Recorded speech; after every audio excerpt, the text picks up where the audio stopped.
channel YouTube Mas dan Ember. Inilah istri-istri Rasulullah yang diceraikan.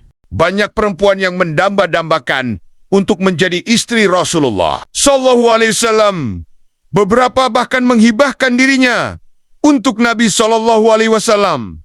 Namun di samping itu, ternyata Rasulullah Sallallahu Alaihi Wasallam pernah menceraikan istrinya. Di antara istri-istri yang diceraikan Rasulullah Sallallahu Alaihi Wasallam yaitu pertama Aliyah binti DZB. Nama lengkapnya Aliyah binti Zibian bin Amr bin Auf bin Ab Bakar bin Kilab Al-Kilabiyah. Perempuan dari Bani Rabi'ah ini dikenal sebagai Ummul Masaakin, ibu orang-orang miskin, karena kegemarannya dalam bersedekah. Rasulullah Shallallahu Alaihi Wasallam pernah menikahinya, tapi kemudian menceraikannya. Setelah bercerai dengan Rasulullah, Aliyah kemudian dinikahi oleh sepupunya dan melahirkan keturunan darinya. Ketika itu, ayat tentang larangan menikahi istri-istri Nabi belum turun, sehingga menikahi perempuan yang pernah dinikahi Nabi masih diperbolehkan. Kedua, Amrah binti Yazid bin Al-Ja'un. Rasulullah Shallallahu Alaihi Wasallam pernah menikahi Amrah binti Yazid, namun kemudian beliau menceraikannya sebelum menggaulinya. Adapun sebab perceraiannya dikarenakan Amrah memiliki penyakit kusta. Ada pula yang mengatakan bahwa Amrah lah yang berlindung kepada Allah dari Nabi. Rasulullah Shallallahu Alaihi Wasallam kemudian menceraikannya dan memerintahkan Usamah bin Zaid untuk memberikan 3 pakaian kepada Amrah. Ketiga, Umaymah binti Nuam Al-Jauniyah. Umaymah binti Numan Al-Jauniyah, bernama asli Asma binti An-Numan, adalah perempuan yang sempat dinikahi Rasulullah SAW, namun diceraikan menjelang malam pengantin. Al-Kisah, pada tahun 9 Hijriah, datanglah An-Numan bin Abil John ke Madinah. Dia menghadap Rasulullah untuk berislam. Pada kesempatan itu, ia menawarkan kepada Rasulullah agar menikahi seorang janda. Wahai Rasulullah, maukah engkau kunikahkan dengan seorang janda tercantik di kalangan Arab? Dahulu, dia ini istri anak pamannya, namun suaminya meninggal. Sekarang dia menjanda dan sangat ingin menjadi istrimu. Rasulullah menyetujui. Bulan Rabiul Awal, tahun 9 Hijriah, menikahlah beliau dengan Asma binti An-Numan bin Abil, John ibnul Aswad ibnul Harith bin Syarahil ibnul John bin Akil al-Murar al-Kindiyah.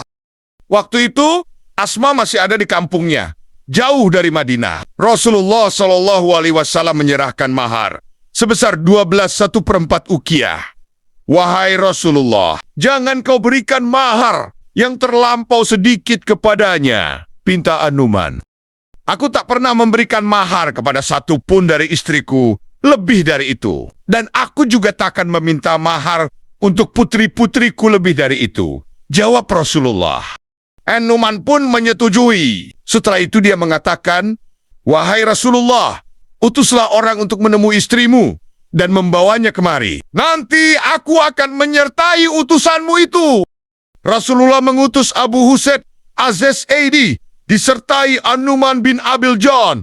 Asma sedang berada di rumahnya ketika mereka berdua tiba. Asma mempersilakan masuk. Saat itu telah turun ayat hijab. Abu Husaid pun segera menjelaskan, sesungguhnya istri-istri Rasulullah tak pernah dilihat oleh seorang lelaki pun. Harus ada hijab antara engkau dan laki-laki yang berbicara denganmu, kecuali orang yang memiliki hubungan mahram denganmu. Lanjut Abu Usaid. Asma pun lalu berhijab dari lelaki yang bukan mahramnya. Abu Usaid tinggal di kampung Asma selama 3 hari. Setelah itu, dia mulai bersiap membawa Asma kepada Rasulullah. Dipasangnya sekedup di atas untanya. Di atas punggung unta itu, Asma bertolak menuju Madinah. Tiba di Madinah, Abu Usaid menempatkan Asma di perkampungan Bani Saidah. Para wanita Bani Saidah berdatangan menemui Asma, mengucapkan selamat datang kepadanya. Sekembali dari sana, mereka ramai memperbincangkan kecantikan Asma yang amat memesona. Dalam sekejap, tersebarlah berita kedatangan Asma. sekaligus kemolekannya ke seluruh penjuru kota Madinah. Berita itu didengar pula oleh Ummahatul Mukminin. Mereka pun mendatangi Asma. Kemudian, salah seorang dari mereka mengatakan kepada Asma, "Kalau nanti Rasulullah mendekatimu, ucapkanlah, 'Aku berlindung kepada Allah darimu.'" Sementara itu, Abu Usaid memberitahukan kedatangannya bersama Asma kepada Rasulullah. Beliau saat itu sedang berada di perkampungan Bani Amr bin Auf. "Wahai Rasulullah, aku telah datang membawa keluargamu," Abu Usaid mengabarkan. Rasulullah keluar diiringi Abu Usaid. Rasulullah masuk menemui Asma. Beliau pun menutup pintu dan menurunkan satir. Lalu beliau berlutut sembari mengulurkan tangannya kepada Asma. "Aku berlindung kepada Allah darimu," ucap Asma tiba-tiba. Rasulullah segera menahan dirinya dari Asma. "Sesungguhnya engkau telah memohon perlindungan kepada Zat yang Maha Agung. Kembalilah kepada keluargamu," kata beliau.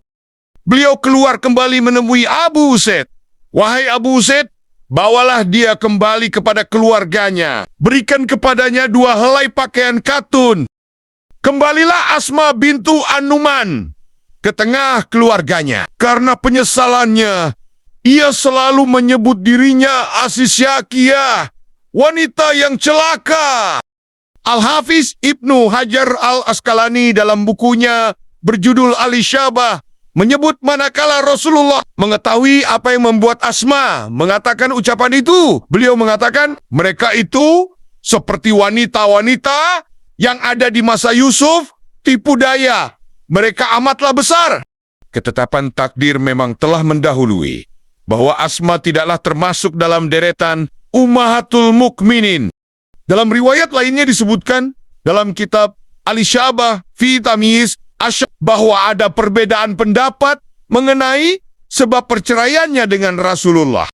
Di kemudian hari, yakni di era Khalifah Abu Bakar As-Siddiq saat pecah perang Riddah, Ikrimah bin Abu Hel menikahi Umaymah. Abu Bakar tak keberatan dengan perkawinan Ikrimah tersebut. Itulah kisah 3 istri Rasulullah yang diceraikan. Terima kasih sudah menonton. Semoga video ini bermanfaat. Subscribe, like, share, dan komen.